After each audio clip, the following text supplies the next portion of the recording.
Congratulations on being selected as an instructor for GoSkate.com. In this video I'm going to show you a few tricks and tips to learn how to make your lesson go the best possible way.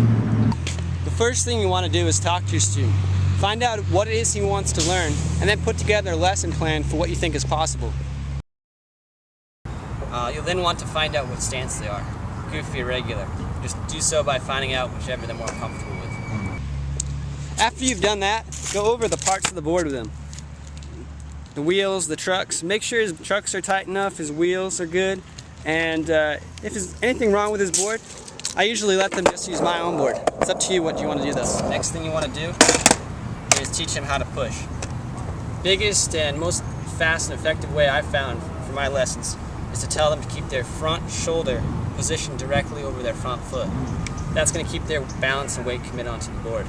Try not to let a student practice one trick for the entire lesson. Any trick that takes more than 20 or 25 minutes, tell them that they can practice a little bit on their own time at home. That's going to make them walk away from the lesson feeling like they've got more out of it and learn new tricks.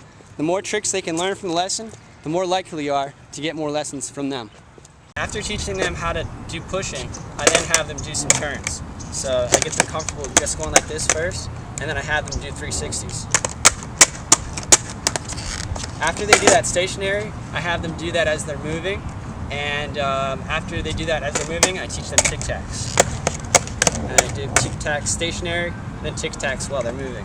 Again, after 3 to 5 new lessons, we'll begin putting you on the top of our call list.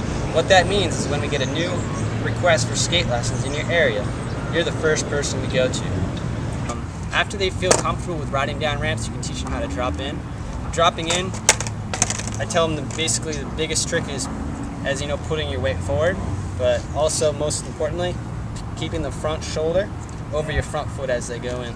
That's going to convince them to go forward. While at your lesson, try to give your student 100% of your attention. If you have friends at the park, let them know that you're in the middle of a lesson and you'll talk to them after the lesson is done. I try to keep my cell phone on vibrate and only answer it if it's an emergency circumstance. By doing that, you're assuring that your clients are going to love you and they're going to think you're super professional and they're going to want more lessons from you. You'll be asked to give your client a confirmation call. In this confirmation call, try to have a personalized discussion with them about what it is their son or daughter would like to learn. Also in that call, be sure to give them any contact information that you have. A home phone, a cell phone, so if they need to reschedule any of the lessons or are running late, they can contact you directly. Also, try and pick a point at the park where you'll plan to meet them. For example, by the front entryway, I'll be wearing a camouflage hat and I'll have a white Baker skateboard. I'll be driving a red Toyota and just look for me at the front. If you can't find me, just give me a call on my cell phone. Make sure that you bring your contact phone with you, so if you have trouble linking up with a client, you can call them directly. When you're done with your lessons, give us a call. We'll confirm with you then your email address where we will send you the PayPal payment. You don't necessarily have to have a PayPal account in order to receive payment from us. What's going to happen is we're going to send you off an email. The email is going to come into your inbox saying that you have received money. In that email will be a link. Click the link and you'll have the option to either request a check or to request a direct deposit into your account. When the lessons are done, you'll be psyched that you just made money while being at the skate park and skating yourself, as you're teaching someone new to learn how to skate for the first time and getting more people involved in skateboarding.